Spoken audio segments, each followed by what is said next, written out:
Welcome to College Game Day, driven by State Farm.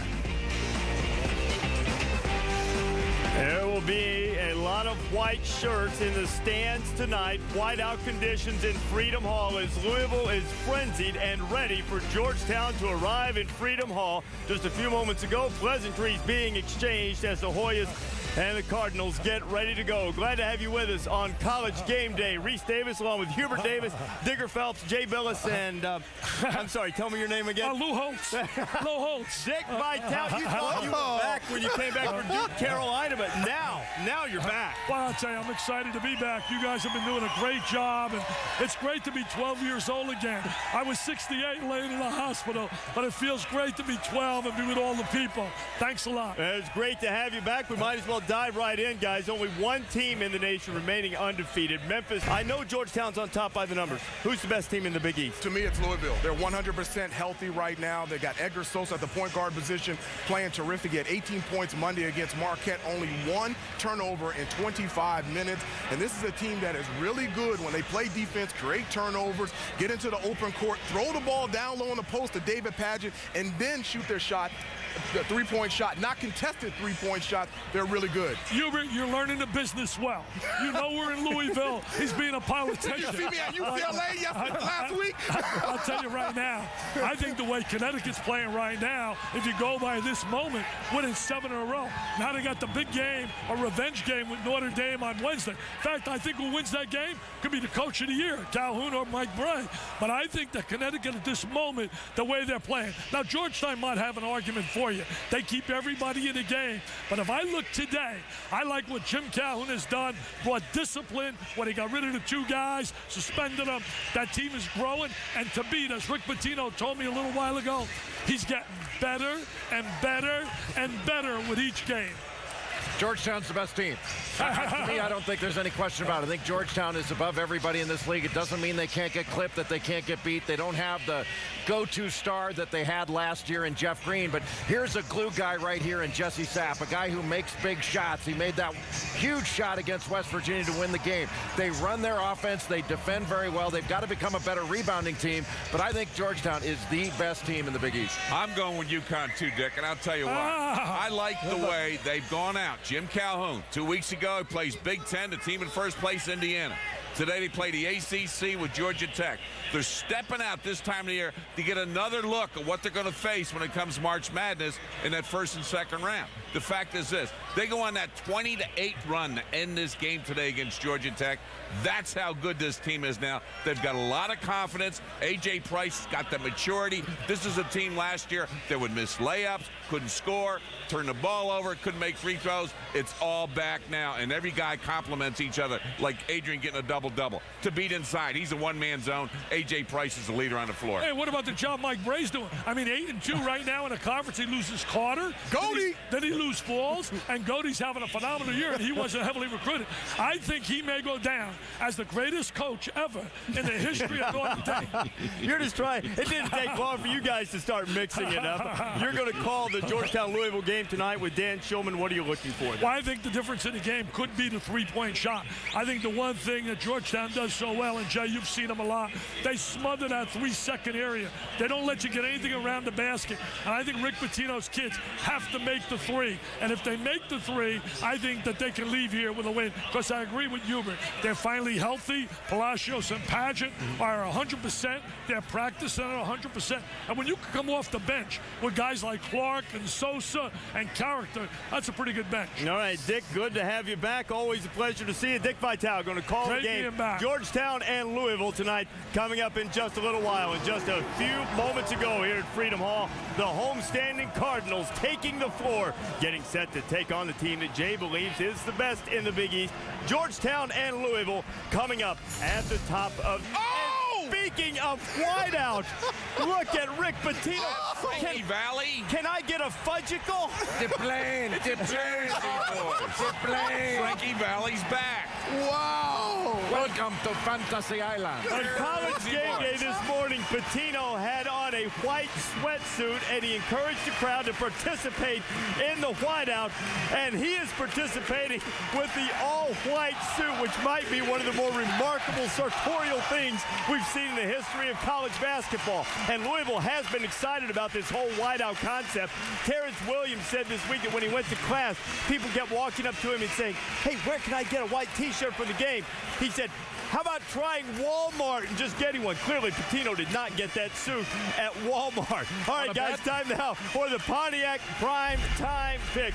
Georgetown and Louisville. Who do you have? I have Louisville. I mean, this is a team that is finally healthy. They're going to make a statement tonight that they are the best team in the Big East. I'm going with Louisville. I think they're going to use the Memphis game plan, which was full court pressure back into the zone. Take Hibbert out of the game. He only had 6 points, 6 rebounds against Memphis. Louisville wins. I'm going with Georgetown, if only for Rick Pitino wearing that suit. That is very disturbing. I think that Georgetown has the ability to knock down shots. They can get the ball inside, and they'll be able to attack that 2-3 zone and full court pressure and win. Pitino participating fully in the whiteout. It is going to be a great night tonight in Freedom Hall. It is alive with intensity as Louisville is trying to prove that it is the beast of the Big East. Cardinals and Reese, the fans here in Freedom Hall are more than ready for a Big East battle tonight. 7'2" Roy Hibbert anchors number 6 Georgetown, which leads the nation in field goal defense. But Rick Pitino's Louisville Cardinals are healthy, and they've won 8 of their last 10. And guess who's also healthy? Dickie V is back. It's the Hoyas and Cardinals next. Settle in, folks.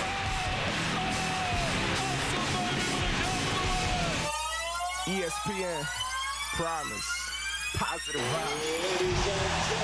Freedom Hall is alive tonight as the Louisville Cardinals take on the #1 team in the Big East Conference, the 6th-ranked Georgetown Hoyas. Welcome to ESPN's Saturday Night Primetime, presented by DirecTV, a part of Rivalry Week, presented by Cisco.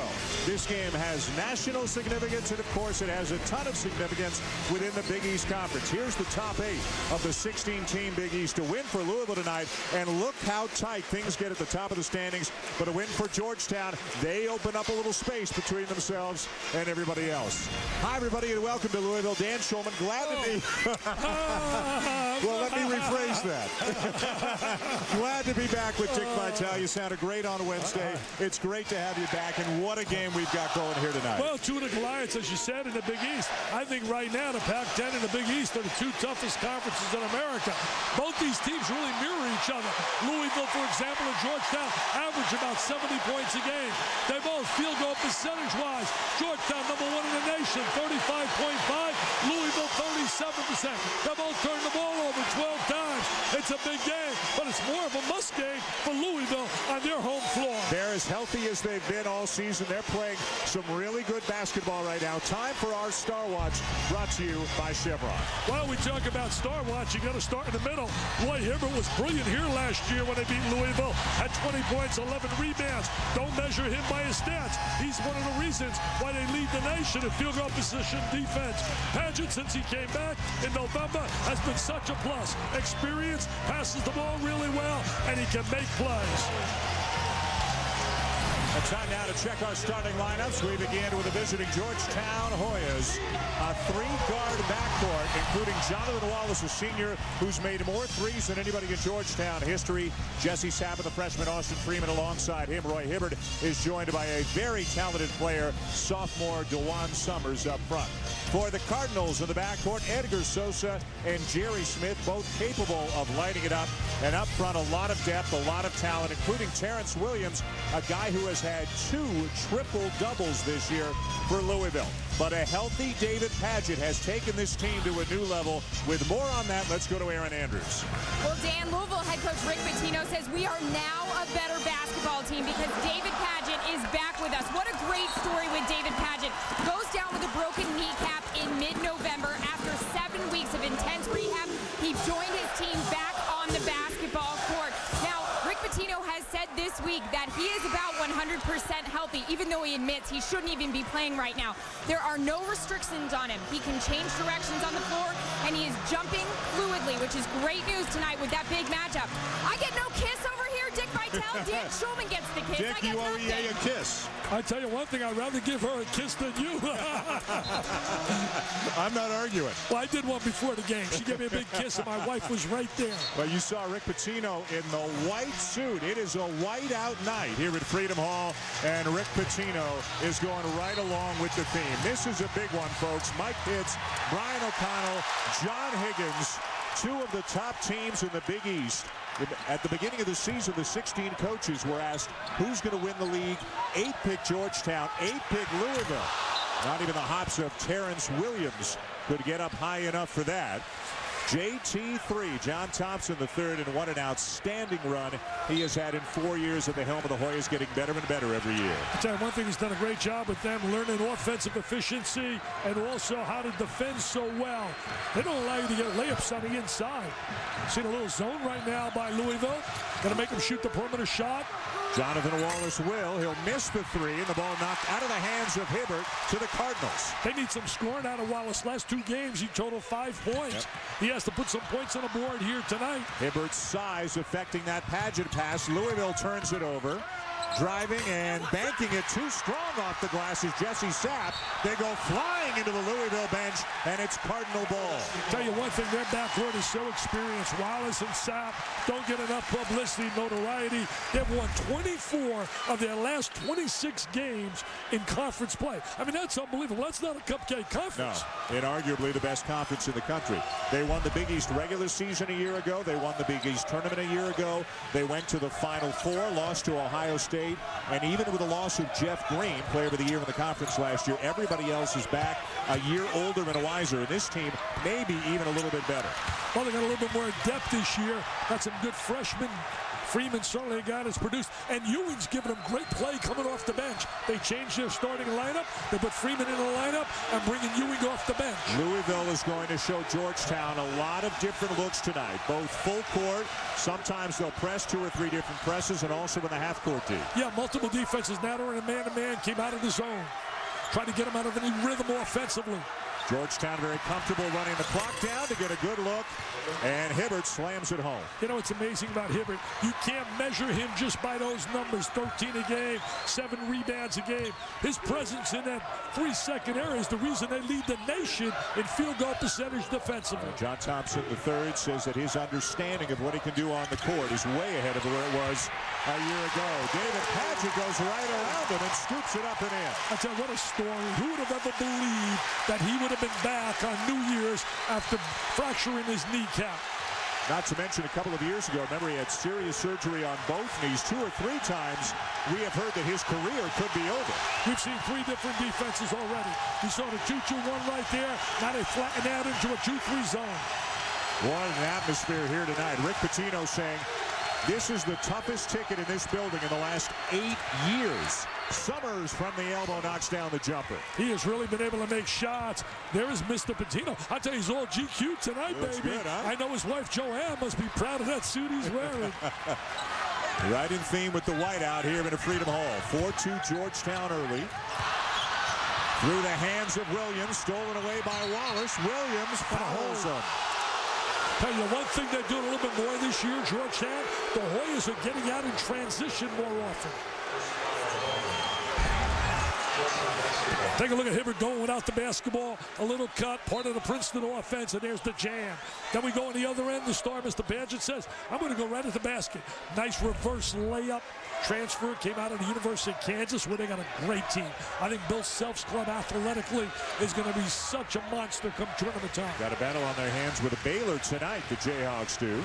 Baylor really improved this year. Summers feeling it early. Misses the baseline jumper, and ripping it down is Williams, who's a threat for a triple-double on any given night. He can pass the ball. He really gives him another point guard out on the wing. Paget, another guy you can't measure by his stats. Slips the screen and dunks it home. Simple screen and roll. Execution. Part of the formula of Rick Pitino, a terrific teacher. A future Hall of Famer, won his 500th game this year. There's a little release off the screen.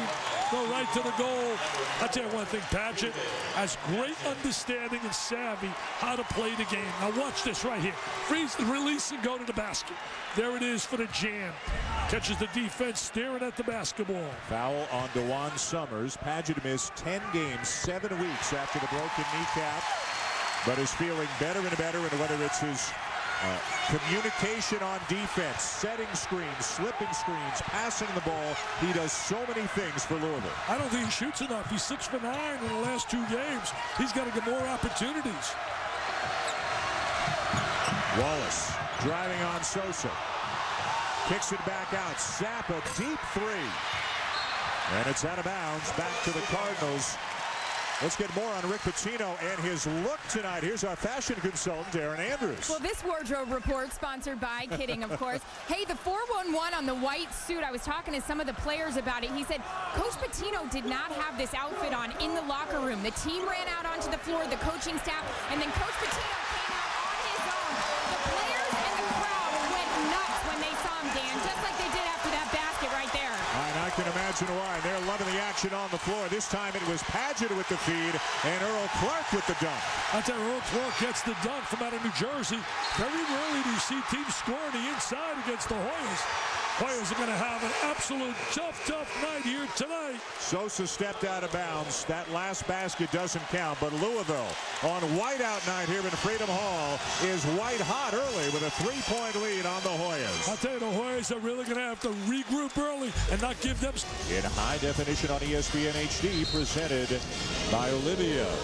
Dan Schulman, Dick Vitale, Aaron Andrews, the Game Day gang, all here at sold out Freedom Hall for the Cardinals and the Hoyas. This Louisville team may not be ranked, but this is one of those teams, one of those games to say, forget about the rankings. Louisville has had their problems with injuries. They had some suspensions early.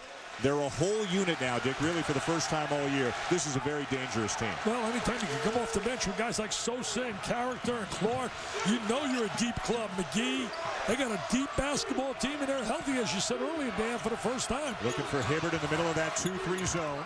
Hibbert, a good passing big man as well. He's a terrific passer. Rick Pitino was singing his praises about his passing ability in the post. Georgetown is 19-2 overall, 9-1 in the Big East. They've had some close calls recently. Remember the Hibbert 3 that beat UConn in the final few seconds? A 1-point win over West Virginia on a controversial block by Ewing. Again, a great two-man game.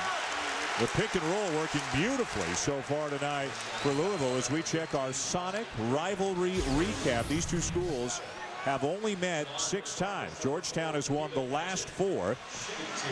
Louisville last one over 50 years ago. Georgetown's got a win over Louisville in the national semifinal back in 1982. I'll tell you one thing, Dan, they're doing a great job executing in their half-court game. Louisville getting a lot of ball movement, player movement, setting screens.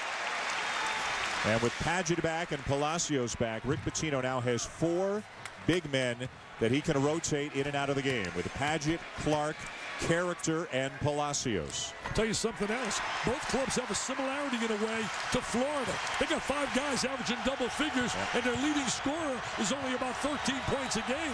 That was really part of Billy Donovan's system with Florida. In fact, last year, Green led them in scoring, and you looked at that club, they had 3 guys drafted in the top 9, but they were so unselfish, and that's what these clubs are about. Being unselfish.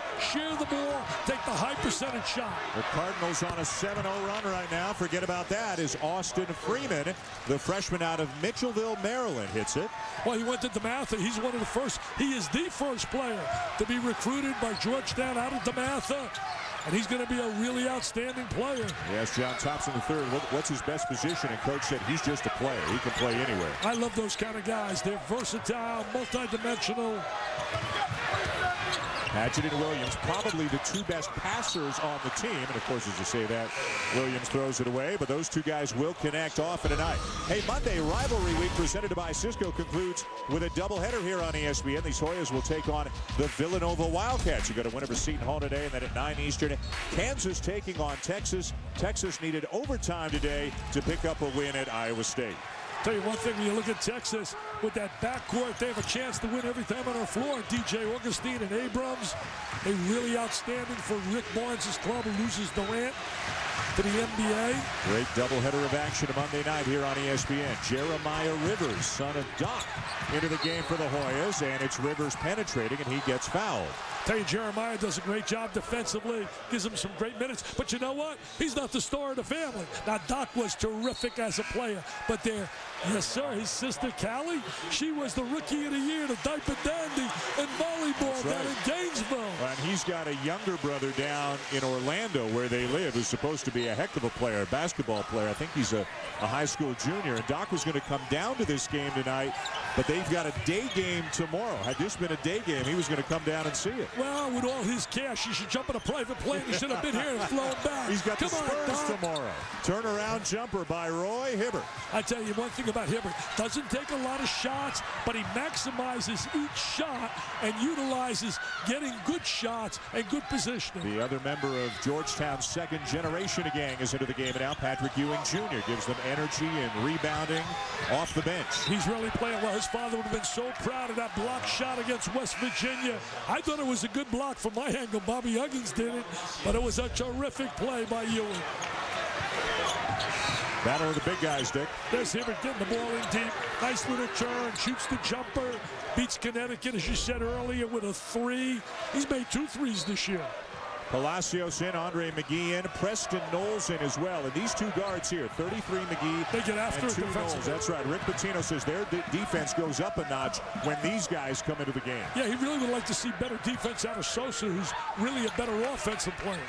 Knowles is a guy with great passion and desire. Not playing all that much as a freshman. Look at the rainbow 3 that won't drop for Wallace, but an offensive rebound for the Hoyas. I'll tell you right now, the way the game plan is, that 2-3 zone is going to make them really make some perimeter shots.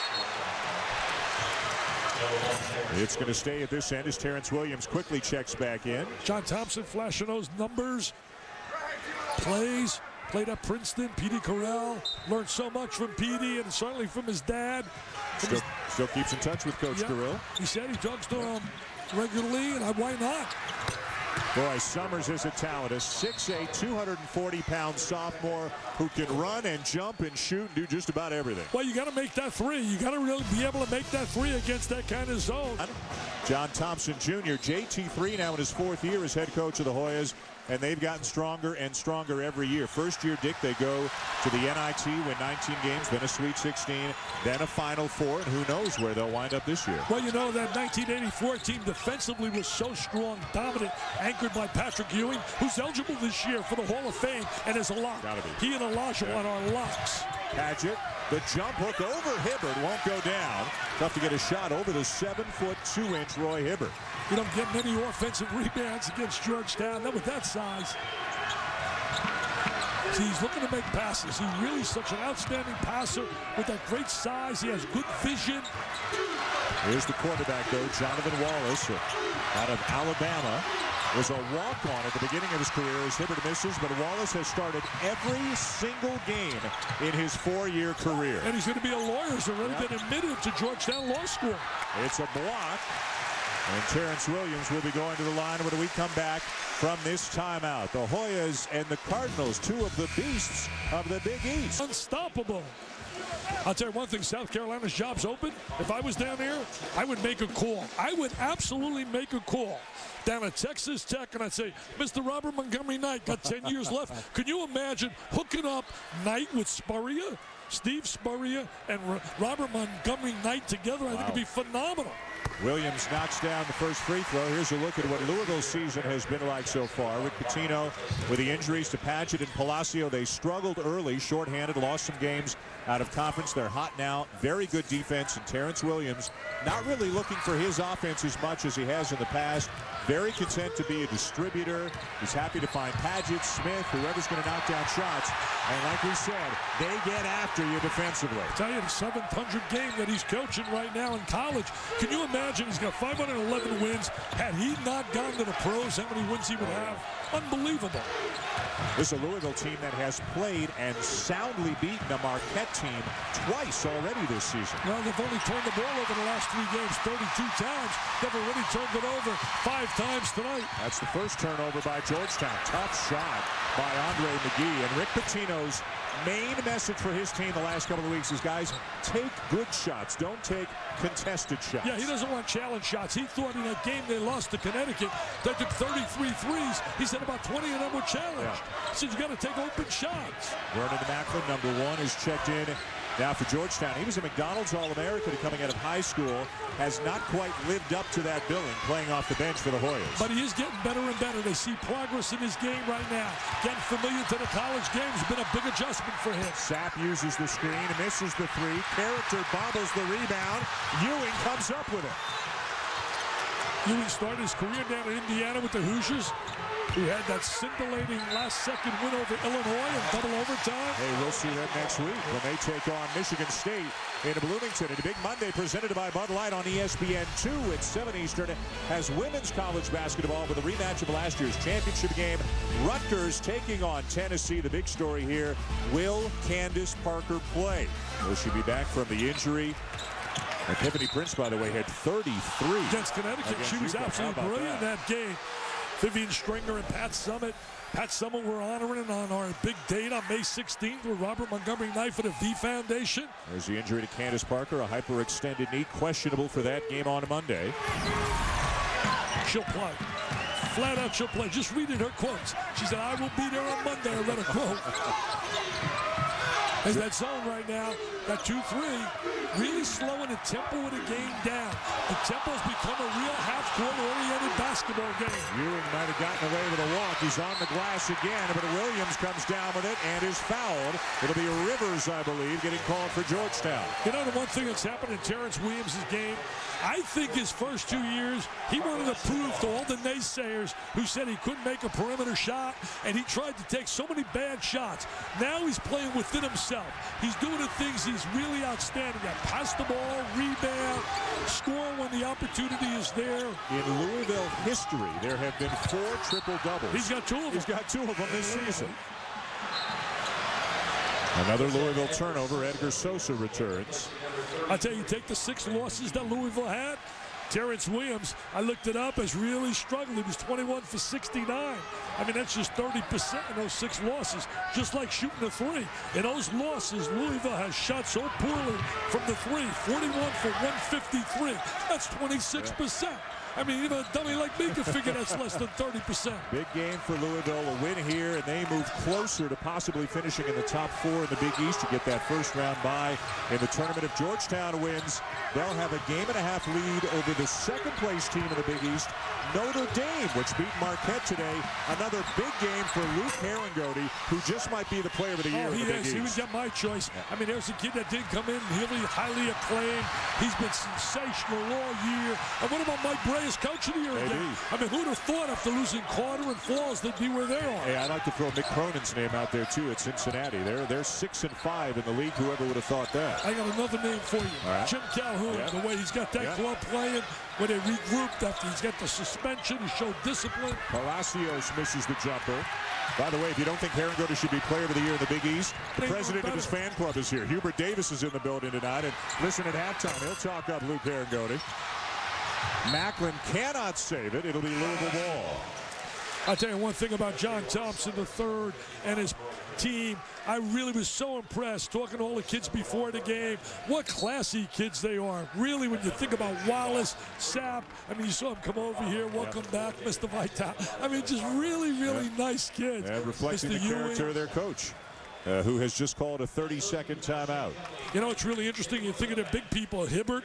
You think of the past guys, Mourning, and certainly Mutombo and Ewing. All 4 just phenomenal, classy guys. And ever since Roy Hibbert was a little kid, he grew up in Maryland. All he wanted to do was play at Georgetown. Take a look right now, some of the big men on campus. There's Mr. Beasley, who'd be my choice right now as National Player of the Year. Hibbert's certainly a major factor with Georgetown. Hansbrough right behind, closing the gap on Beasley. Kevin Love coming on really strong, trying to chase those 2. Brook Lopez, he's become so solid since academically being eligible. And what about this guy's stock? It just keeps going up and up and up. And if he stays on college for another year, he will be the most dominant player on the collegiate scene. I think I read a quote by Jim Calhoun about that as well. He had 24 today in the win over Georgia Tech. Connecticut stepping out of conference and got a nice win from a stubborn Yellow Jacket team today. The Yellow Jackets have really been playing well lately. Rivers turns it over. Terrence Williams off to the races. John Sidley up and away. There's Louisville with that good defense. Forcing a turnover. And then he rotates right into their man pressure. Now, Rick Pitino says their offense helps create good defense. The more they score, the more they can set up their press. Yeah, making shots is something that they have not really done well. Ewing with a nice move, Dick, right into the chest of David Padgett. Ewing's really been exceptional off the bench. He's the guy going to get consideration as one of the premier 6 men in the game, even though I'd give that edge to either Green at North Carolina or Shire at Duke. You know, Ewing started the first 10 games, then they moved him to the bench, and he said, you know what, I prefer coming off the bench. His minutes are the same. He's just more comfortable on the second unit. Padgett is called for the offensive foul. They get him with the swim stroke on the inside. There's the intense Pitino, Hall of Famer, teacher, motivator. He's an author. Look at him inside. Now, right now, they're going to get him right here with the swing. See, that's where they nailed him. Back to you in the Ville. Hey, what happened to Jim Fossel? He's going to be so disappointed. Zorn came out of nowhere for that job. Spagnuolo said, no, I'm staying with the Giants, baby. $2 million a year to be an assistant. That's less than what you're making, though. I worked at yours. You worked NBA last night. Hey, it sounds like you spent the last 6 weeks or so watching a lot of ESPN. Nice cut. Staying up on everything. And there's the backdoor fee that Georgetown runs. It's not the full-fledged Princeton offense, but obviously elements of that with where John Thompson came from. I love teams that really move without the ball, executing their 5-on-5 game, which is going to be a must here to win tonight. Both these clubs get back in defensive transition. They pride themselves defensively. That's why teams shoot less than 38% against both these clubs. Double team on Padgett, and it's off Ewing. Oh, no hands. You had it. Bad hands, Dickie. I had that, baby. A turnover. I came over the back on you. I wanted that, baby. I wanted to make that catch. No shot. No hands. No hand. And your lateral quicks are lacking a little bit, too. No speed. I still defend you, baby. Yeah. I deny him the ball, Timmy, too. #1 cameraman in the business, they tell me. We got a lot of great cameramen. They got to tell you. Timmy does a great job. Smith, nice feed. Padgett really doing well on the inside. Think about it. He broke his kneecap on November 18th. Was back playing on January 1st. Had 13 points. Played 27 minutes. Shocked everyone. Little run and jump right there. One of the best things said by a college basketball player this year is Padgett knocks it away. He told the doctors, I don't care about anything beyond this year. I just want to finish my senior season playing for Louisville. Talk about a kid that really has earned his scholarship. Guts. You talk about courage. Tom Crane said he's one of the best facilitators in college basketball. How much better they are both ways when Padgett is on the floor. For more, back to EA. I don't think we can say it enough. Amazing 6 weeks of rehab to get back from a broken kneecap. He basically said, I'll do whatever I need to do to get back. And the athletic training staff here at Louisville told me he did just that. And this is what is happening. He is sitting in the training room after practices and games with literally 7-pound ice bags on that right kneecap. I was told his pain tolerance is incredible, and it's a great example for other players on this Louisville team. Coach Pitino telling me, if you got a cold, if you got a bruise, I don't want to hear about it, because David Padgett came back from a broken kneecap. The heart and soul of this team. Ewing misses the jumper, but the long rebound right back to him. Hey, nice play by Ewing with that offensive rebound. Steps right in the gap. His father was such a dominant defensive player. But an intimidator when he arrived on a campus. Played for Mike Jarvis in high school out in Cambridge, Massachusetts. Ewing called for the foul. Character back in for Padgett. Haven't seen a whole lot of character tonight. A guy who's been really up and down this season and has had a well-documented battle with a number of off-court issues in his 2 years at Louisville. There's what Padgett has done. He has been the major force for the Cardinals right now. Let's see how character matches up with the big Hoya front line. I'll tell you, if there's any doubt they're playing well, they would have been at the Bradley Center and beat Marquette by 14, and that was Marquette's first loss at home. Right now, the top four, without a doubt, are Georgetown, Notre Dame, Connecticut, and Louisville in conference play. No Hibbert in the game right now. Zone for Georgetown, and Louisville turns it over. That's been a big problem for them. 10 already in this game. You know, Georgetown trying to win back-to-back Big East titles. Won it last year, won the tournament, beating Pittsburgh in the final. Backdoor feed again. Freeman looking for space underneath. If he made that, he gets 5 points. He stayed with it, though. That's a pretty tough one there. He's got great upper body strength. He's a very strong player physically, and as John Thompson III told us, he can play almost anywhere. Their other freshman, Chris Wright, is out with a foot injury, out indefinitely, may not play again this season, but Freeman has become a factor as Macklin fouls character. You know, Wright would have been in that rotation. My word that I've received, he's done for the season. There he is right now. Now look at the angle. Has no chance for that, but stays with it. And now he squares his body, kisses it on the glass. He's strong. Georgetown by 8 over Louisville. They're on a little run right now, 18-5. Louisville's got to make some threes. Georgetown really challenging the perimeter. Give them no looks on the three-point line. Sosa goes around Summers, and there's the help on the block by Macklin. They just take such pride defensively. 35% field goal percentage defensively. Uno #1 in America. You know, Dan, think about it. If you're holding teams in the mid-30s, you got a chance to win every night on the floor. Yep. They're a well-coached, smart, disciplined team with a lot of experience. 8 of their top 9 back from last year. Good hustle by Smith. Louisville takes over. Smith's capable of hitting a three. Georgetown really matching up well. Guarding the line. Not going to give them looks from the three. I tell you, John Thompson Jr., you talk about a guy that taught defense and intensity. His Georgetown teams always played such scrappy, tough defense, and his son doing the same. Sosa with a tough leaner in the lane draws the foul. You know, Sosa had 31 against Texas A&M, second-round game. And since that, they think that game might have hurt him. Couldn't get it up and over Macklin, that big Hoya front. Down at Acton 12. But you know, tonight, the key, I said in game day, Louisville to win has to make the three. Well, let me tell you, Georgetown's game plan was to shut off the three-point line.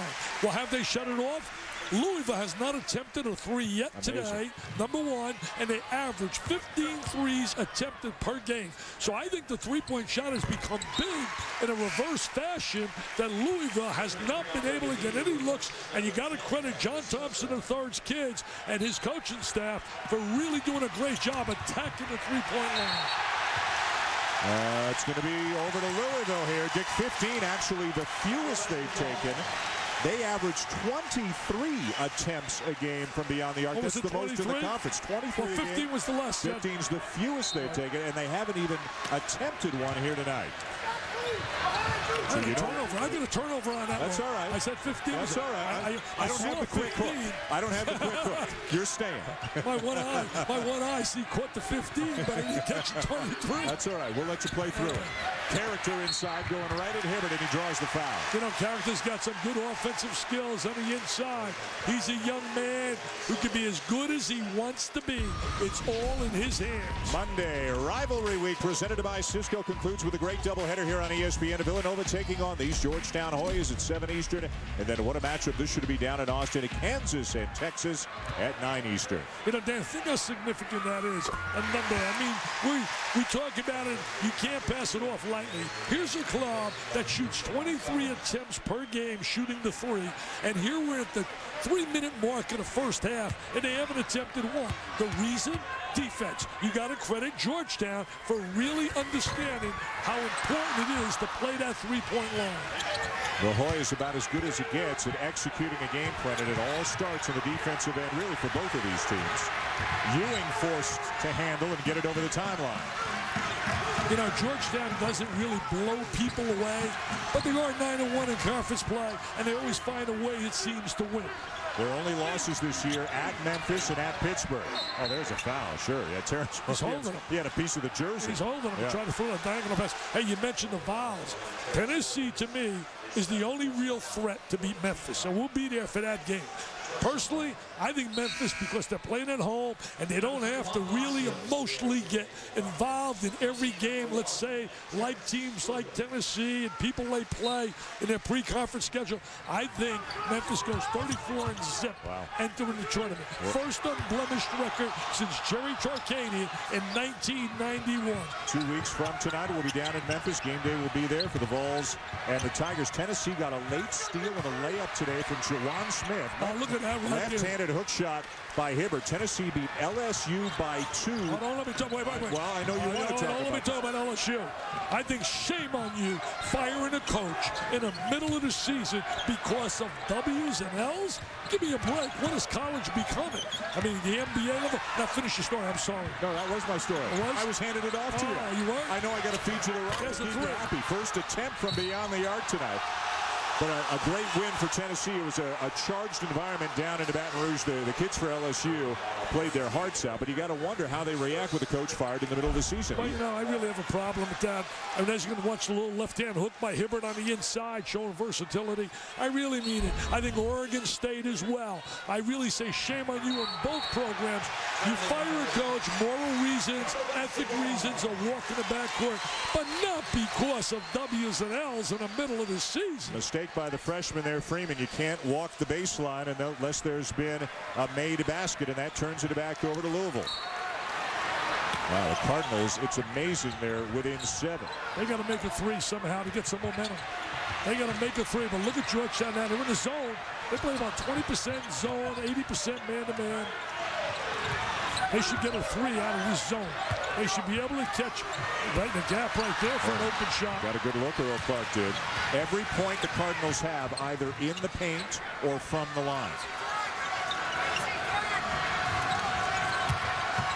Played with such poise on the road. This crowd was ready to be so ruckus here tonight, to rock and roll.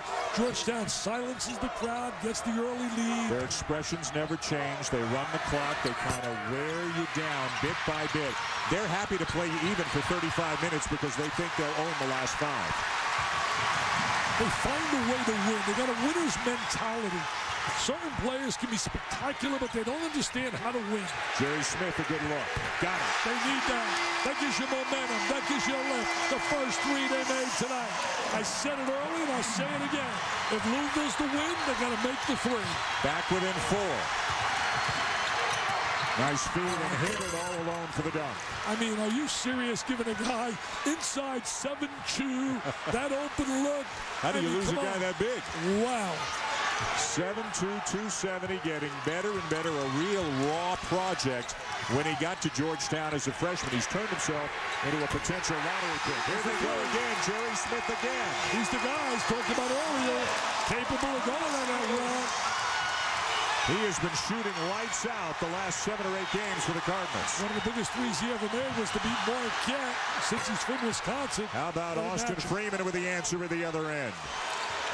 Austin Freeman's going to be one heck of a player at Georgetown. Diaper dandy now in the starting lineup, giving him productive minutes. All of a sudden, the lids come off the baskets here as it's raining threes the last couple of minutes. Another key factor in this game thus far has been the solid play and not turning the ball over against Louisville, where Louisville can generate some offense. And you got to credit the backcourt of Sapp and Wallace. 7 seconds left. Character blocked by Hibbert. Time for the Hoyas. Freeman ahead of Palacios for the layup. They're running a little bit more this year, Georgetown. A little bit more out in transition. Solid first half defensively by Georgetown, only allowing 23 points on the road. A good finish to the half for the Hoyas. Ewing ahead to Freeman. Georgetown leading Louisville by 8 at the break here in sold-out Freedom Hall. Louisville only takes 3 threes. They make 2, both in the last couple of minutes. They've only scored 23. Let's go to Aaron Andrews with John Thompson III. All right, Dan, thanks. Coach, how have you been able to take Louisville out of their perimeter game? Out of what? I'm sorry, I didn't hear you. The perimeter game. We've been attentive. We've just been lucky. They got a couple open shots there at the end. You know, we've been attentive to it. Our guys have done a good job of closing out, and then we have to maintain that. They started to get a rhythm for how we were playing defense towards the latter parts, and they got a couple open looks. You told me earlier today you were worried about their pressure. How has your team handled it so far? I don't know. It's got to get better. You know, we had a few little mix-ups right there, mainly because we didn't get into what we wanted to. We didn't get into our sets. But we have to continue to protect the ball, and we have to somehow hopefully keep limiting their threes. Coach, thank you. Thank you. Well, it's good, but it can always get better. Georgetown up 8 on Louisville. Coming up next from Louisville, the UPS halftime report. So cut the chick chatter, 'cause this week nothing else matters. So bring your best, then bring 10 more. Then we'll see who'll be outscored. It's the rivalry.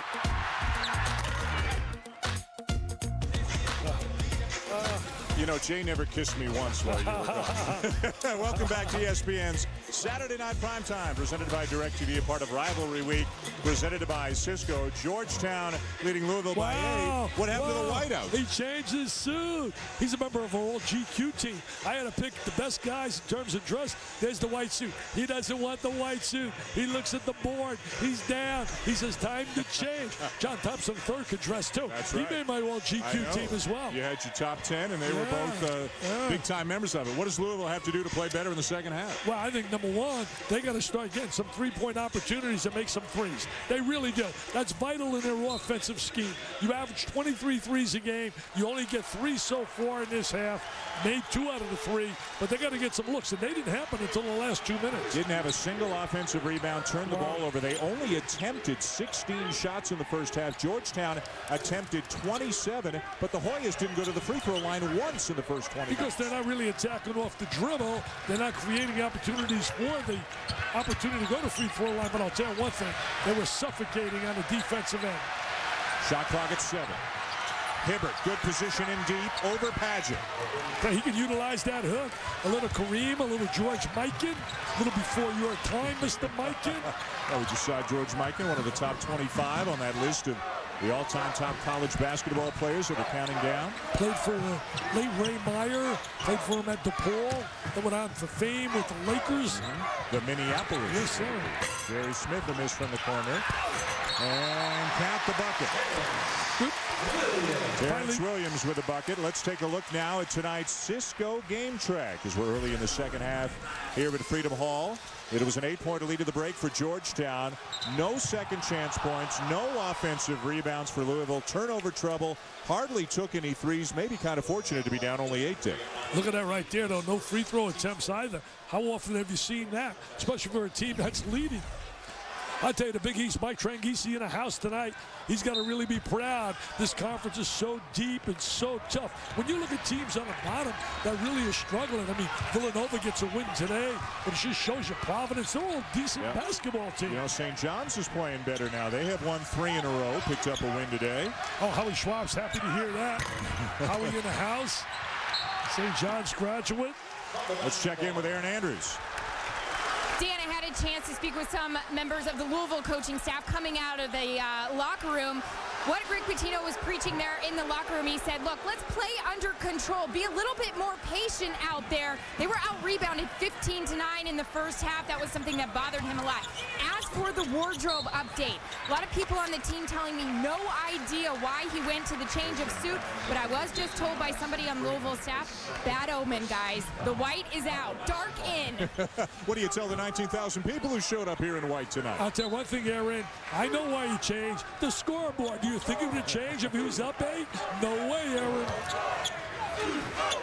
Down by 8 early in the second half. Williams all the way. Nice drive by Williams. Got in the gap. Attacked the basket. Creating a little offense. Now they're trying to create some offense off their defense. Georgetown doing a great job, though, handling the ball against the pressure and playing with poise. I think you can describe Georgetown one simple word, poise. They never panic. They play under control. And again, a reflection of the personality of their coach. And you said earlier, they don't change the expression on their face. And they've been there, done that. They can win on the road. They've been to a Final Four. 3 is short from the corner. I think we're going to see a spurt by Louisville. I really do. Padgett. Scored the basket. Yeah. I think we're going to see a spurt by Louisville. There seems to be a more bounce to the step. And it's all set by the genius on the sideline, Pitino. He knows how to motivate. Here they come. Here come the Cardinals. You can feel it. The crowd is ready to roar. The trap. and they got it again. And Wallace commits the foul. Wallace has got a long streak of starts. He has started every game since arriving out of Alabama as a basically a walk-on. His 124th consecutive start. That's the most for any current Division I player. He's a terrific young man. He's a guy that's going to make it in life when the uniform comes on. Yeah. Just like one of the big people I mentioned earlier. Patrick, you think about what the job, Sayer, what has he done in Sayer? When you think about Mutombo open up a hospital, John Saunders went there with them and said it was an emotional situation. Padgett. And it's going to be a foul. Jonathan Wallace wanted a tie-up, but instead it's a foul against the Hoyas. I mentioned earlier, Alonzo Mourning, all those guys do such a great job helping their communities. John Thompson III recruiting those kind of people as well. 2 quick fouls this half on Wallace. He'll sit down. He's the quarterback. He's the guy who really gets them going, although in their offense, a number of different people can handle and pass. The big guys can pass the ball as well, but he's really the guy who gets it started. You want to see this house explode? If somehow Louisville can rotate out and get a 3-point shot to go down, this place would explode. They're building a new building. That's right. Going to be a new downtown facility in about 3 years. That means Kentucky's going to build a new one a little better. And anything you can do, we can do better. Well, I'll tell you, I've been to Louisville's practice facility that they opened up in August. It is spectacular a few blocks away from here. Georgetown in the 2-3 zone. Hibbert in the middle. Good position for Clark. And it goes. Nice left-handed move. Quickness. Earl Clark in the post. Came out, held it out of New Jersey. Look at a little bounce down to the defensive pressure. The 2-2-1 press. A trap. There's the rotation. Rivers gets it over. And now Rivers, Freeman, and Sapp, the 3 guys in the backcourt for the Hoyas as they set up and look for a high percentage shot. That's not it. Might have been a pass. Hibbert the miss. Louisville ball. Trying to get out in transition. Good job defensively by Georgetown getting back. Clark stripped. Got it back under the rim, and Hibbert blocks him without leaving his feet. That's that great 7-2, baby. You can't teach that. Averaging better than 2 blocks per game. Freeman with the floater. Beautifully done. He knows how to score. He's got a variety of ways he can score. He will be a big scorer at Georgetown eventually. Just a freshman. He'll have a much larger role on next year's team. Here in the second half. That's a chicken and egg kind of thing. Are they playing better, or is it the white suit going away and being replaced by the black suit that's making them play better here in the second half? Well, I don't think the suit has anything to do with it, but they're playing a lot better. There's a little execution. Great pass by Padgett. The release. You see a little bit more spark defensively. I told you, my friend, they were going to be back. You could feel it. You could feel it. You've been around the game for years. Oh, he's a foul in the backcourt. Oh, he fouled him. He said, who, me? Absolutely. Timeout on the floor here at Freedom Hall. The momentum has shifted firmly in the direction of the Cardinals. How about this? They're lighting it up with Pitino in the dark suit. They're back with it, too. That's the Italian look.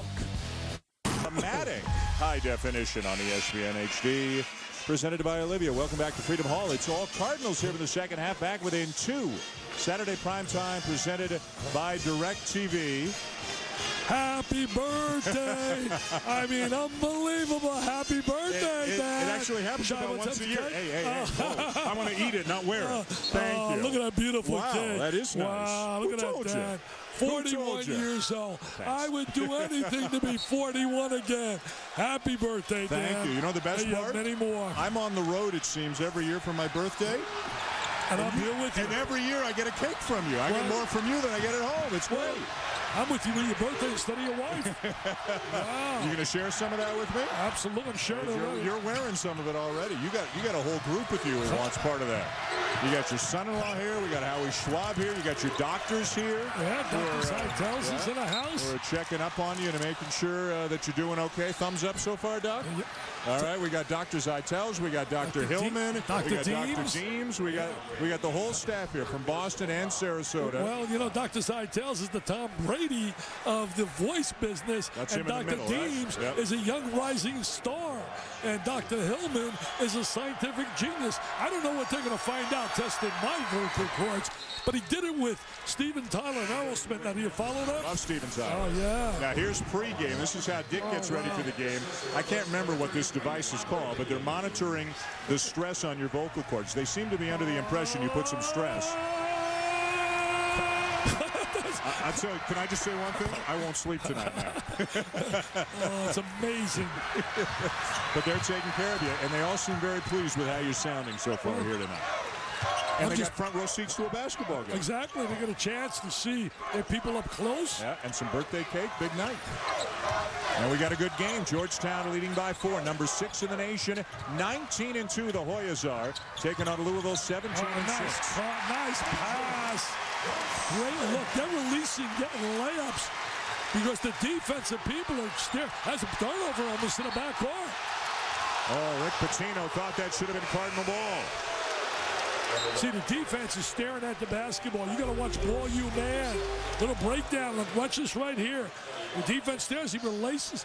Padgett gets an easy layup. I love the way he goes without the basketball. Sets that screen, releases off the screen. He's got 13 points tonight, the high score in the game. Look at their hands. All active in the defense. Playing that zone.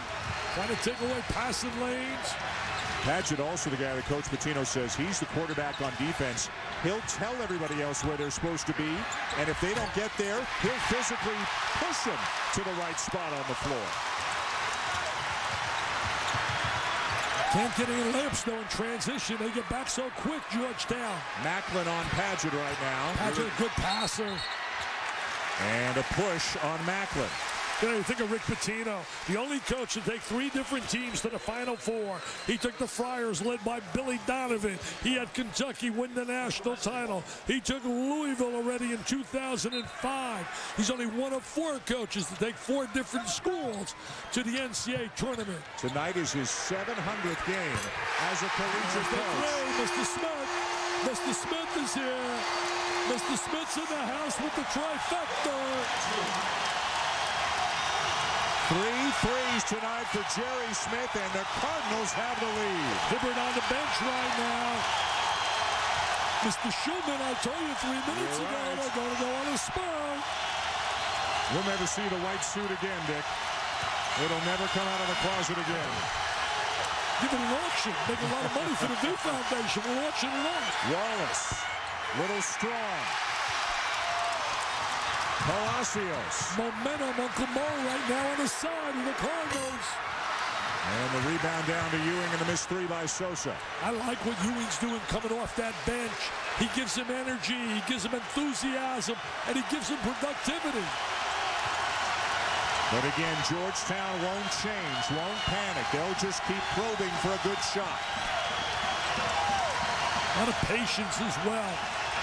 All reflecting John Thompson III, one of the young stars in coaching. A foul before the shot. It'll go on Padgett as we check in with Aaron Andrews. Dan, and talking about head coach Rick Pitino and the battles he's been in, what a battle he was in '87. He was the head coach, obviously, of Providence.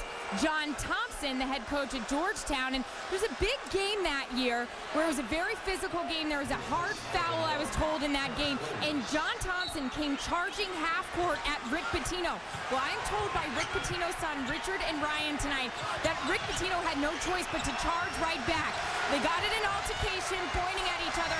And Rick Pitino's son's telling me after the game, they made amends. John Thompson saying, I love what you're doing with my alma mater. Thank you. They are friends now. John Thompson actually getting one of the Pitino boys into Georgetown. So all is well. Well, 2 of the great coaches in college basketball, and that's Big John Jr. that Aaron's talking about 6'11", 260. Imagine Pitino rushing at Big John with something on his mind. You know, I really think the world of Rick Pitino, and I think in that moment, not too smart. I mean, John Thompson, the heavyweight champ. Yeah.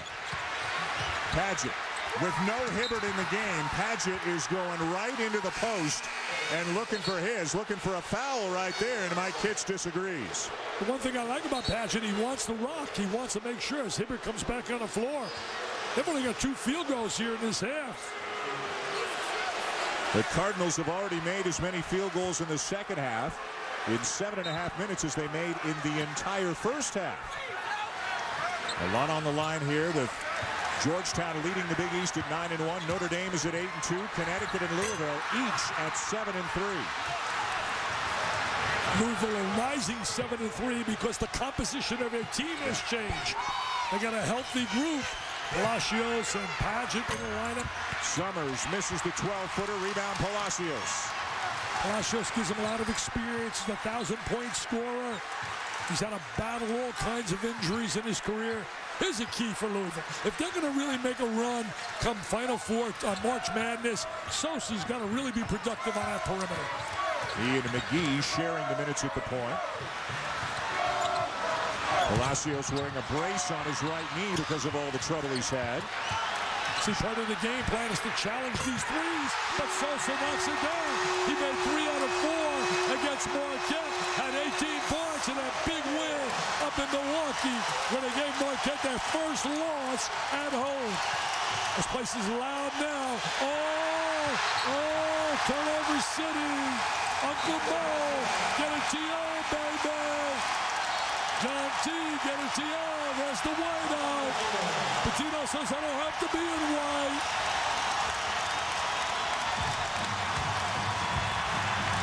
I'll stop the world and melt with you. You've seen the difference. Inspiration pulled from your life. That's professional grade. That's the Acadia from GMC. With refined styling, available overhead sky views, and the smooth ride of a luxury sedan, Acadia is helping to redefine the category. Welcome to Acadia, the crossover from GMC. ABC, your NBA Sunday destination. The game's elite takes center stage.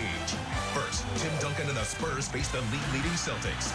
Then, Kobe Bryant, Paul Gasol, and the explosive Lakers battle the Heat. Coverage begins tomorrow at 12:30 Eastern.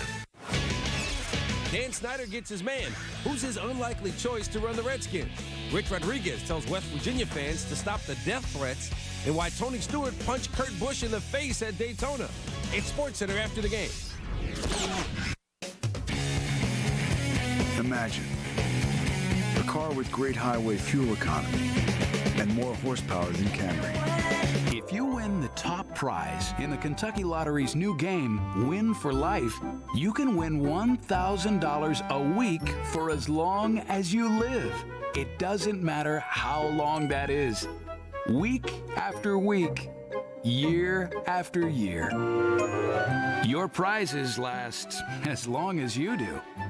Play Win for Life, because winning never gets old. Ryan Burr with your SportsCenter 30 at 30 update. The Redskins have hired Jim Zorn as their new head coach, a surprise ending to a month-long search to replace Joe Gibbs. Former Seahawks quarterback will be introduced tomorrow. Number 19, UConn looking for 7 in a row. Sole possession atop the Big Ten standings, and if you want to check them out firsthand, they got a big game against Michigan State Tuesday night on ESPN, part of Super Tuesday. I'll tell you, Matt Painter, talk about a guy that could be up there for National Coach of the Year, even though I'd give that edge to Keno Davis and the job he's done down at Drake. Dr. Tom's got to be proud of his son. Got so many former coaches' sons. One here tonight with Mr. Thompson. Paget, nice look. Clark for 3. Long rebound to Smith. Nice pass, Palacios. There's Smith with the great pass. He's already made 4 threes tonight. He made that big one before the timeout, Smith did. He's got all 4 of their threes, I believe, right there. You're right. Louisville was down 8 at the break. They have outscored Georgetown by 14 here in the second half. And one of the reasons their defense has really been the key. They got a little bit more bounce to the step. It's getting them to play a little better offensively. They're moving better without the ball. Remember, Rick Pitino told us pregame, this is the toughest ticket for a Louisville basketball game since he came here. In the last 7 or 8 years, the fans were waiting for this one. A chance to go to 3-0 against ranked teams on the season. Stripped away by Clark. Their defense has really come alive here in the second half. Louisville, a different basketball team. It's not just about the black suit, even though that gives him the better look, especially Italian-wise. I mean, he's got that Italian look now. A little Tony Soprano look there with that black suit. Sosa, Padgett, and a foul. Rick Pitino loves it, loves the ball movement by the Cardinals. Well, you can see the Hoyas again on the Monday night as Rivalry Week presented by Cisco concludes with a doubleheader here on ESPN. Georgetown will host Villanova at 7 Eastern, and then at 9 Eastern to Kansas, which beat Baylor tonight 100-90. Wow. Will take on Texas. The Longhorns needed overtime to win at Iowa State today. And Memphis keeps marching on. Their only real threat, as we said, a game we'll have against the Tennessee Vols. Lofton really starting to shoot the ball well for Tennessee. Other big games today. Washington State got a lopsided win against USC, beat them by 24. Duke got big games out of Kyle Singler and DeMarcus Nelson to beat BC 90-80. Kentucky won again. They beat Alabama. Now, they were so bad early in the season, but they're playing so much better now. And you wonder how, if they continue to play well, might they have a shot at an at-large? So I'll tell you this, Kentucky got healthy. They bought into the defensive system of Billy Gillespie. And then they got the third factor. The SEC is really not vintage SEC this season. So there's a lot of chances for some W's, but the SEC will be back. I mean, it'll be one of the upper echelon conferences again. Jerry Smith, the foul, his second. They get great recruits, great coaches. Hey, I'm hearing a crazy rumor that maybe LSU's going to go after Tim Floyd since he's from Louisiana. You heard that? Yeah, we're hearing rumors. I got to tell you, in your time away, you were working the phones. You were picking up all kinds of valuable information. Even though I say shame on you down at LSU, talked about it earlier, firing a coach during the middle of the season. There's that active zone. Oh, there's foul contact. Got character in the air. They don't go to the free throw line often when you think about the Hoyas.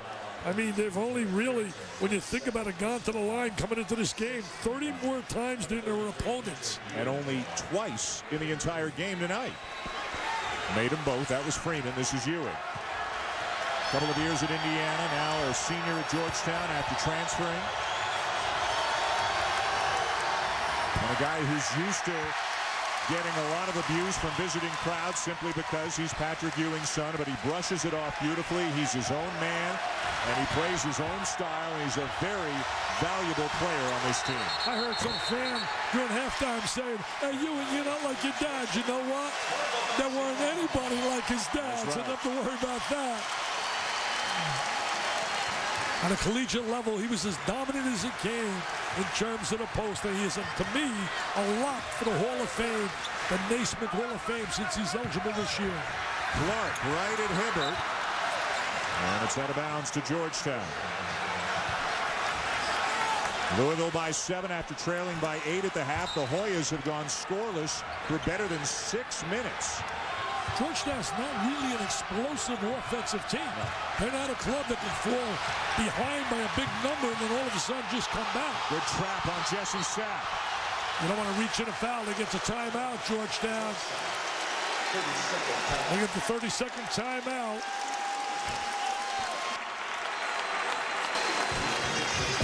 So the Hoyas continue to struggle. Just 6 points here in the second half, looking at a 7-point deficit against Louisville. Well, I'll tell you one thing. You know, it's great being here, talking to Rick Pitino before the game, you and I. We're going to honor Rick next year with Billy Donovan. That's going to be our Dick Vitale Gala headliners. This year we're honoring Pat Summitt, and we're honoring Bob Knight. And tickets are flying away. You cannot believe. I just got a table ordered by Manny Jackson for the Globetrotters, a whole table. As a look, save the date, May 16th. Call 1-800-4-JIMMY-V, or you can go to my website, DickVitaleOnline.com, and Dan, you know about my motivational tapes. I'm going to give my proceeds to the V Foundation. They're selling big time, and they're available as well on my website, DickVitaleOnline.com. And again, we want to raise money to beat cancer, and I can't thank the coaches enough Roy Williams is coming. John Gruden's coming. Eddie Sutton's coming. Now, last year, correct me if I'm wrong, you raised $1.3 million, right? Mike Krzyzewski was there down at the Ritz in beautiful Sarasota. And with Bobby Knight and Pat Summitt there this year, looking to equal or try to better that number. We got a surprise who's going to introduce Bob Knight and a surprise who's going to introduce Pat Summitt. Wow. They're going to bring the house down. And John Saunders will be your MC? Oh, he's the MC. Does a terrific job. You did a great job for us, but now you've gone to the NBA, so we can't get a look at you. I just pinch hit for John. John is the man. Well, two Canadians. That's right. You guys have been great. Smith out, Knowles in. John's a dear friend, and so are you.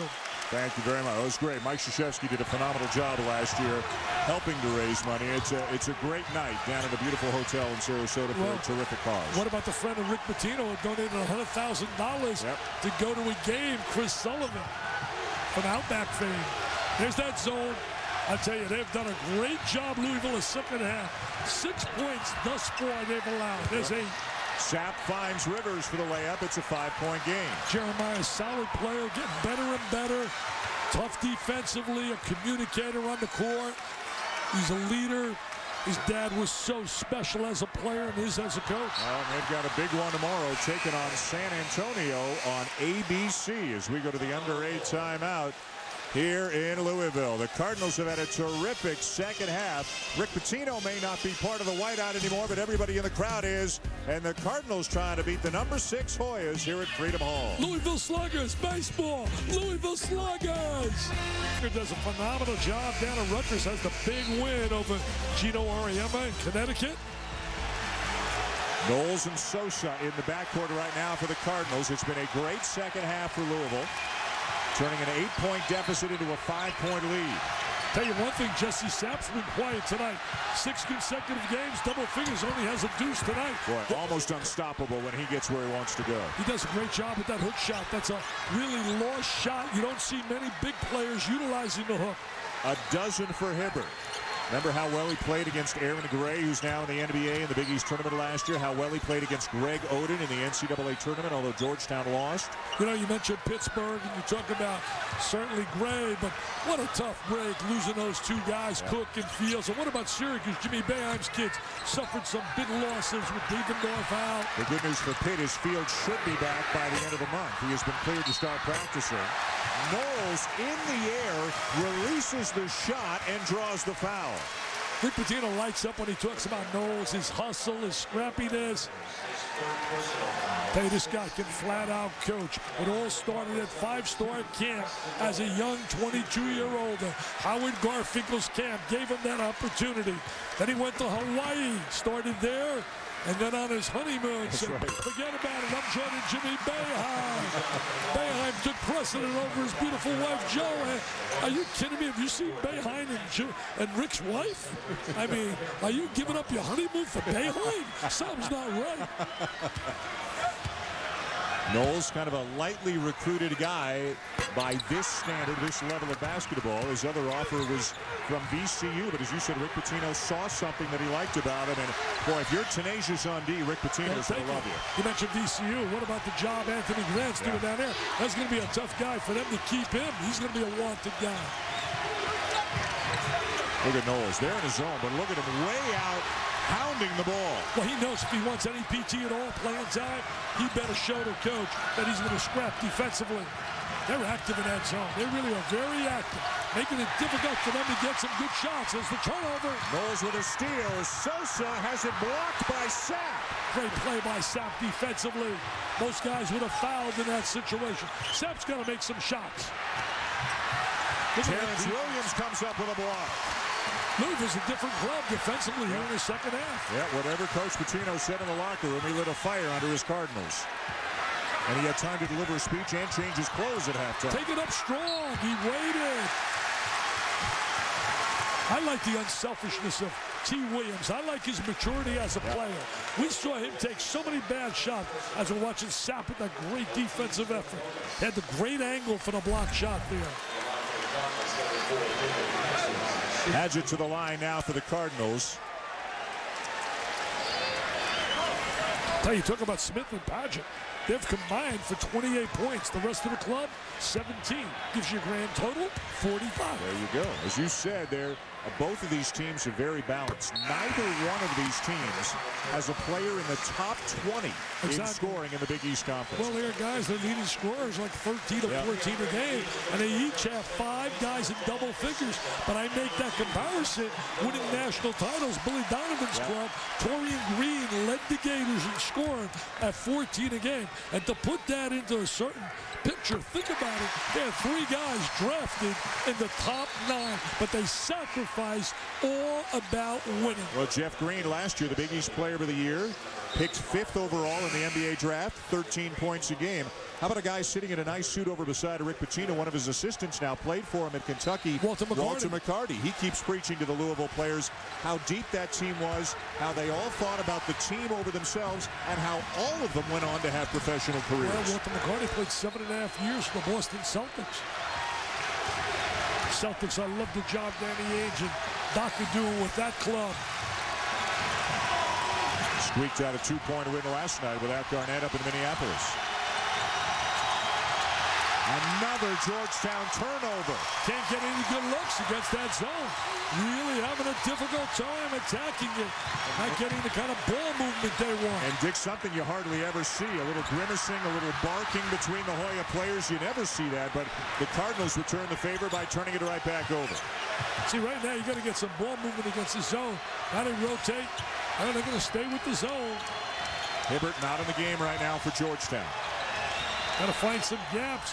See, the way they're passing the basketball, the defense can easily slide and adjust to every movement. And the clock runs quickly in a Georgetown game because they take so much time on each possession with a travel.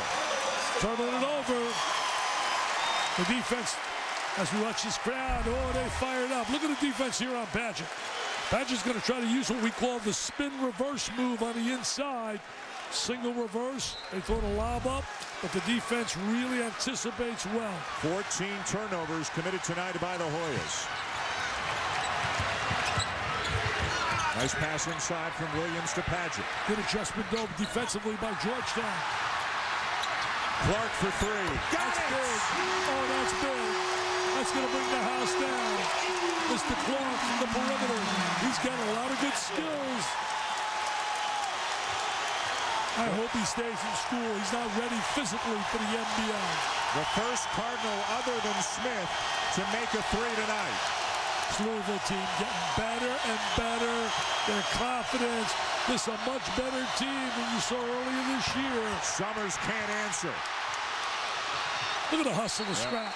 Nothing like college basketball, my friends. The passion, the unbelievable intensity, the emotion. 29 years, I've had the right and the privilege to sit on courtside and see so many great games. Can't thank my bosses enough. 4th largest crowd in Freedom Hall history is here tonight. 20,083. They love their basketball in this state, I'll tell you that. After trailing by 8 at halftime, Louisville now leads by 9 with just over 4 minutes to go. And you watch when Billy Gillespie gets his kind of players down there at Kentucky, it will be absolutely unbelievable how dominant they will be, because he will be a workaholic in recruiting. Williams trying to shake Rivers. Williams got great size for a passer. Rivers, good defensive player, right up on him. A point forward, 6'6", 220, spectacular athlete. Rivers doing a great job getting over the top of screens, never going 4th man. Padgett left hand, and it's Hoya ball. Size bothered him right there. Yep. Hibbert's size really altered that shot. See, there's no stat for altered shots. Not a single made 3 in the second half for the Hoyas. Timeout, Georgetown. Louisville playing well, but we talked about it during the game day show. I personally think Connecticut's playing right now. They're the best team in the Big East. The way they're playing because of the unbelievable growth of Thabit. Well, so many great games in the past few days. In case you missed it, here's a review of some of the best rivalry week had to offer. Remember, he had a bank 3 to beat Southern Illinois. From the corner, Campbell. Butler's got the lead. Quick Thomas running. There it is. Hansbrough blocked from behind. Paulson keep the ball out of his hands. Paulus goes into the corner and makes a huge three. What a clutch shot. Ramon for the win. Got it. Pittsburgh wins. Now Gordon rises up over Brock. Oh, Gordon, the bank is open. Winding down, Lavender to the goal. The tip is good. Not a bad few days of basketball, huh? I'll tell you one thing. You talk about the greatest rivalries in all of sports. I mean, obviously, on a professional level, you think the Yankees and the Red Sox. College-wise, I got to go Edge, North Carolina, Duke. Then you think about Auburn and Alabama in football, Michigan and Ohio State in football, Louisville and Kentucky in basketball. Sack right as the shot clock was expiring. And that was big. He's been struggling offensively here tonight. Came in with 6 consecutive games in double figures. He realized it just in time. He was not planning that. He forced it up because he had to and found the bottom of the net. Nice feed inside from Paget to Clark, who misses the chippy but gets it back. Great second effort by Clark. Should have had the jam on the first one, but he stayed with it. And it seems just about every good possession for the Cardinals, Dick, Paget gets a touch somehow, somewhere. Driving is Freeman. Anticipating is Clark. I am so impressed with the defensive ability and the effort as a team and the way they're unified, functioning together here in the second half by Louisville. Maybe it's the suit. I don't know. Maybe it's that black suit. -8 in the white suit, plus 16 in the black suit. Some other coaches are going to try that, changing suits now. That's going to become a fad. If you don't have players, you can change all the suits you want. An 8-point lead for the Cardinals. If they win, they go to 8-3. Georgetown would fall to 9-2 in conference play. Notre Dame is right there at 8-2. Connecticut is at 7-3. The Big East is a bear this year. And imagine what the Big East tournament is going to be like in New York. We've got more Big East action coming your way on a Monday night as Villanova takes on these Hoyas at 7 Eastern. Pittsburgh and Marquette have had some phenomenal games in the last couple of years. And you and I are lucky enough we'll be in Bloomington, Indiana, 1 week from tonight. I can't wait to see Eric Gordon. It looks like Tom Izzo's got a tough week heading to Indiana to state with Purdue. Yep. And then he also goes to Hoosier country down here.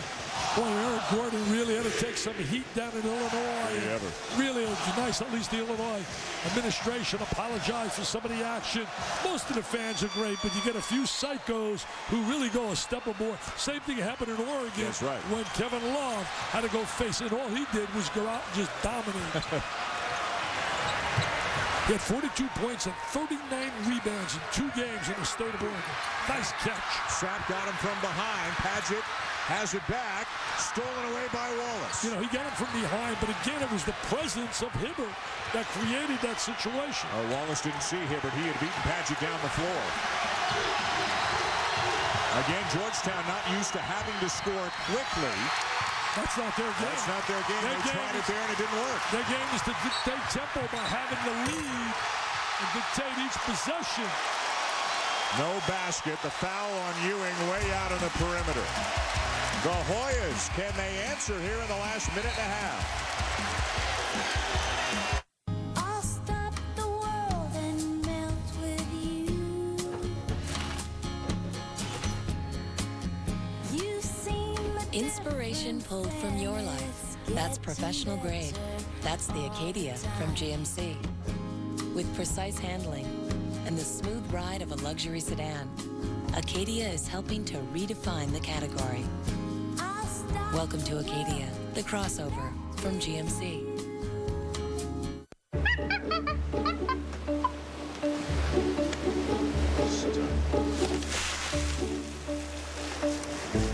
So how many times do I have to tell you? Don't leave these on the beach. Yeah. Accomplish more with the HP Smart Buy 6710B notebook from CDW. It offers an Intel dual-core processor, a widescreen display. Really a terrific game. Tom Izzo does a great job down there. He's going to get Knights on the roll. Hey, think about this. How good has the defensive effort of Louisville in the second half been? Georgetown. We're talking Georgetown. Top 10 in America. 13 points thus far in the second half. 13. Jerry Smith at the line for Louisville, the sharpshooter on this team with 4 made threes tonight. Continues a streak really of several weeks where he has shot the ball exceedingly well. You know, Georgetown was able to escape in tough games with Connecticut, West Virginia, overtime, Syracuse, nipping those clubs to get W's. Going to be tough for them to get out of here with a W the way Louisville is playing defensively. Louisville by 9 as we check in with Aaron. Dan, say what you want about Rick Pitino's wardrobe change. He has said we are now a better team because of David Padgett. And one thing he told me yesterday, he has never had a big guy as vocal and assertive as David Padgett. If guys aren't doing what he wants, he will literally grab them by the throat and let them know what he needs. Pitino says that has made all the difference this season with his return. And I'll tell you something, credit this crowd. They got alive. The whiteout, they really rose to the occasion here in the second half. It should stay here, and it does. Hoya Ball with 16 to shoot. A sensational second half of basketball by the Louisville Cardinals. He's a motivator. He's a master motivator. Pat Forty, one of my favorite guys with ESPN.com, is a writer's here. He's doing a book with Pitino on motivation. Give it a go. Ewing lays it in and will have a chance for a three-point play. You don't want to foul. Pitino upset with that. I'll tell you, look down there. I see Pat Forty. I see Rick Bosich, another one of my favorites, columnist in town. There's the little cut without the ball. And you foul. That's a silly play right there by a veteran player. You let him get the deuce. Look at Rick. He's upset. I don't blame him. Look at the intensity. Look at the passion. Aren't you glad you're not coaching anymore? Can you imagine you over there doing that? I was so wacky. Are you kidding me? I would have never survived. Went for the home run pass and turned it over. Another bad decision. Look at Rick Pitino. He is beside himself. That is really not playing with a good basketball IQ. That is really playing unintelligent basketball with the lead. That's a play you don't need. Time and score. You're up 7 with a minute 10 to go. Get the ball in. Monday Rivalry Week presented by Cisco concludes with a doubleheader right here on ESPN. It takes some time. And that's this little pressure on you. Take some time off the clock, utilizing some defensive pressure and rotating back in the zone. See, the zone makes you take time off too. Under a minute to go. Wallace. Wow, how did that go in as it's down to 5? These kids don't go away. I'll tell you one thing. You talk about a winner's mentality. No matter what the result is, you can see in the Georgetown kids why they're able to win close games. They just don't absolutely fold over. They never quit. David Padgett will go to the line. Team foul number 9, so it's still 1-1 for Padgett, who entered the game just a 59% free throw shooter, but tonight is 6 out of 7 from the line. This is a big one right here. It really comes down to free throw shooting right now. Yeah. I mean, you make your free throws, Louisville gets the W, celebrates, and has a big, big win.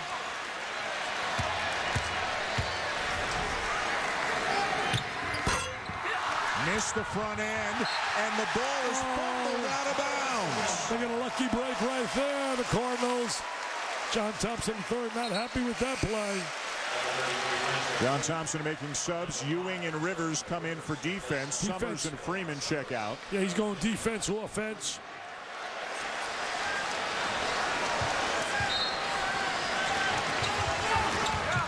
And they'll foul Padgett again. This time, though, it'll be 2 shots.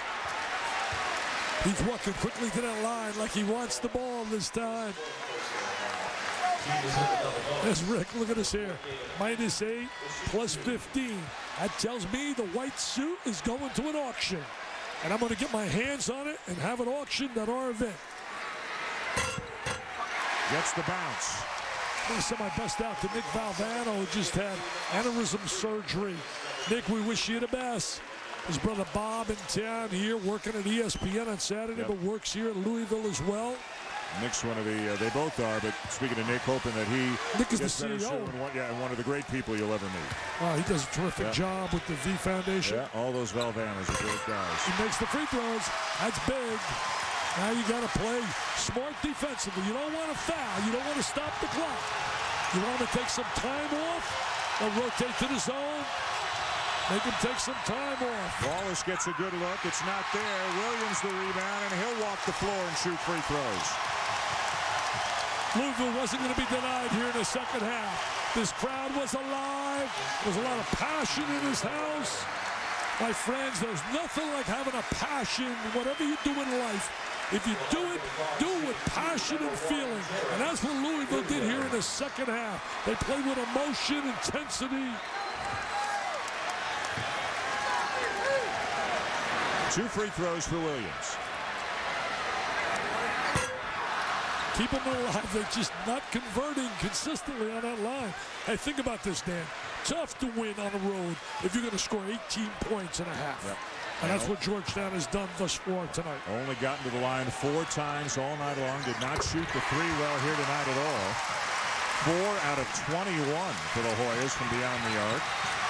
They want to get some points quickly. They better send down to Denver and bring Allen Iverson over here. He'll put up a quick 10 in about a minute. Sack. Baby is over. Yep. It's lights out. It's party time in Louisville. It's celebration time. The Cardinals. It's a big, big W. I mean, he was candid with us before the game. He flat out told us, we're a good team. Yep. He said, we are a good team. They're a team preseason everybody had in their top 10, but Padgett missed 10 games. Palacios missed 9. Character was suspended for 1. Clark was suspended for 1. And they lost some games early. They probably would have won had they been whole. They're whole now, and they're going to be tough for anybody in the country the rest of the way. Well, you think about their losses. They lost so many tough games early. They lost to BYU by 2, Dayton by 5, Purdue by 8, Cincinnati by 1. They lost to Seton Hall, Connecticut by 2. Wallace is fouled out. Here's a look at the upcoming schedule for the Cardinals. A couple of road games. A big one a week from Monday here against Syracuse on ESPN. And it doesn't get any easier. At Pitt, taking on Notre Dame here, an Irish team that's 8-2 in the league. They got 4 W's out of 5. Don't tell Rick I said that. He wants all 5. Wow. He wants all 5.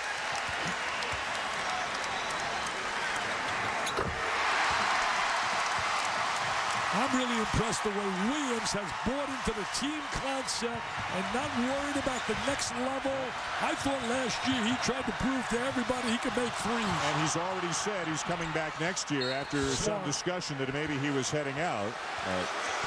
I got some recruiting class coming in next year as well. I got a phenomenal kid coming in from out of New Jersey, Samardo Samuels, some out of St. Benedict's Prep. Terrence Jennings played at Notre Dame Prep out in Massachusetts. All right, let me ask you, because the guys were talking about it. You were up there before the game. Who's the best team in the Big East? There were votes for Connecticut. There were votes for Louisville. There were votes for Georgetown. What do you think? I think Connecticut, the way they're playing right now, and I see such an upside with to beat.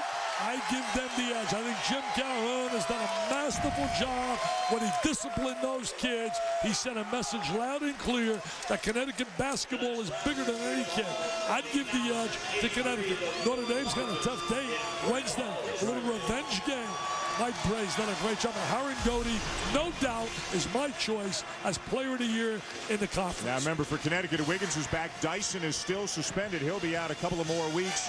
Pittsburgh, Marquette, Syracuse, and Cincinnati rounding out the top half of the for Jamie and for Jim, and they've done a formidable job keeping those clubs so competitive. Yep. I would rate right now the conferences in America. I go uno number 1 slightly because I think there's only one team that is not competitive in the conference. Pac-10 1, and I'd go 2 Big East as the number 1 and 2 conferences in the nation. Louisville ball after the timeout by Georgetown. And now it looks like the Hoyas will have to run out. And the Cardinals spectacular in the second half. A well-deserved win over the number 6 team in the country. Happy birthday. Thank you. Wednesday I go down to Let's go to Stadium. I go down to see Maryland. The Terps, one of the improved teams. Got to congratulate Gary Williams, got his 600, taking on Duke. But big night, celebration here. Louisville, a brilliant second half. A big team effort by the Cardinals. David Padgett had 18. Jerry Smith had 16. Terrence Williams, his all-round game. Earl Clark chipped in. The defense was there. And the Cardinals overcome what was a double-digit deficit at a couple of points in the first half to beat Georgetown by 8. Their third win in 7 games over Georgetown, first in better than a half century. Here's Aaron with Rick Pitino. Dan, thanks. Well, Coach, besides the wardrobe change, what was the biggest adjustment your defense made in that second half? Well, it was just a game of turnovers. We were shooting 60% for most of the half, then went to 50, gave a few threes. It was just our turnovers in that situation. And my suit was fine. I just spilled Diet Pepsi or Diet Coke all over it at halftime. Oh, come on! I went like this and went all over me. So it wasn't a motivational tool? No, it really wasn't. I kind of liked it, but it was bringing me bad luck. Well, seeing exactly how they played in the first half when you wore it, when will we see that white suit again? Kentucky Derby, first Saturday in May. Outside of that, never wear it again. All right, we'll take you up on it. Thanks, Coach. Dan? All right, Aaron, great stuff. There it is, right from the horse's mouth, so to speak. Rick Pitino telling us about the wardrobe malfunction he allegedly had at halftime. SportsCenter is coming up next here on ESPN. Louisville defeats Georgetown 59-51. For more on this game, we'll be over on ESPN News in just a moment to wrap things up. This has been a presentation of ESPN, the worldwide leader in sports. For Dick Vitale, Aaron Andrews, and our entire ESPN crew, I'm Dan Schulman, thanking you for watching and saying good night from Freedom Hall.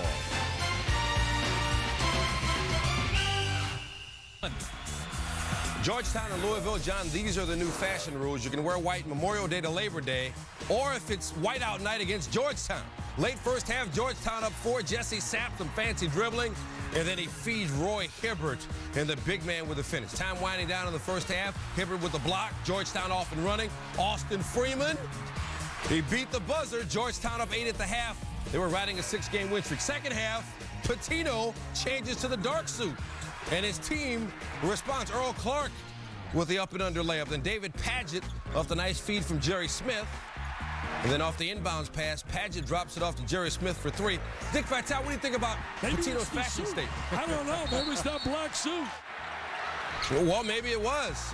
Pitino went to the business suit. His team came out all business. Earl Clark knocking down the 3. Pitino says he won't wear that again unless it's the Kentucky Derby. But his team gets